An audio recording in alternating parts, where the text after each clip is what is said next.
नमस्कार मेरे प्यारे भक्तजनों।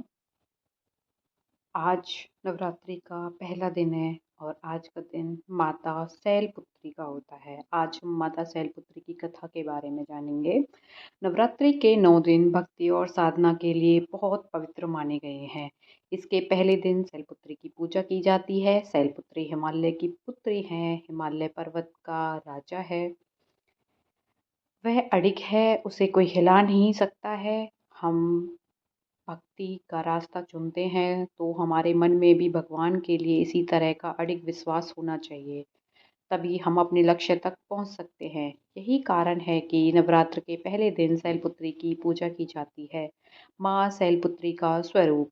माता शैलपुत्री का स्वरूप बेहद शांत और सरल है। माता के एक हाथ में त्रिशूल है और दूसरे हाथ में कमल शोभा दे रहा है। माँ अपने नंदी नामक बैल पर सवार होकर संपूर्ण हिमालय पर विराजमान है। इसलिए माता शैलपुत्री को वृषोरूढ़ा और उमा के नाम से भी जाना जाता है। यह वृषभ वाहन शिवा का ही स्वरूप है और शैलपुत्री समस्त वन्य जीव जंतुओं की रक्षक भी है।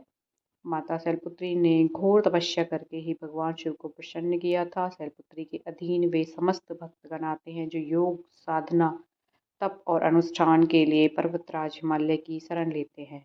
माँ अपने भक्तों की हमेशा मनोकामना पूरी करती है और साधक का मूलाधार चक्र जागृत होने में सहायता मिलती है।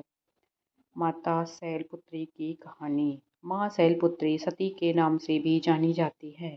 इनकी कहानी इस प्रकार है। एक बार प्रजापति दक्ष ने यज्ञ करवाने का फैसला किया। इसके लिए उन्होंने सभी देवी देवताओं को निमंत्रण भेज दिया, लेकिन भगवान शिव को नहीं। देवी सती भली भांति जानती थी कि उनके पास निमंत्रण आएगा, लेकिन ऐसा नहीं हुआ। वो उस यज्ञ में जाने के लिए बेचैन थी, लेकिन भगवान शिव ने मना कर दिया। उन्होंने कहा कि यज्ञ में जाने के लिए उनके पास कोई भी निमंत्रण नहीं आया है और इसलिए वहां जाना उचित नहीं है। सती नहीं मानी और बार बार यज्ञ में जाने का आग्रह करती रही। सती के ना मानने की वजह से शिव को उनकी बात माननी पड़ी और अनुमति दे दी। सती जब अपने पिता प्रजापति दक्ष के यहाँ पहुंची तो देखा कि कोई भी उनसे आदर और प्रेम के साथ बातचीत नहीं कर रहा है।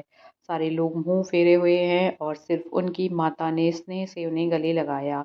उनकी बाकी बहनें उनका उपहास उड़ा रही थी और सती के पति भगवान शिव की भी तिरस्कृत कर रही थी। स्वयं दक्ष ने भी अपमान करने का मौका ना छोड़ा। ऐसा व्यवहार देख सती दुखी हो गई। अपना और अपने पति का अपमान उनसे सहन न हुआ और फिर अगले ही पल उन्होंने वो कदम उठाया जिसकी कल्पना स्वयं दक्ष ने भी कभी नहीं की होगी।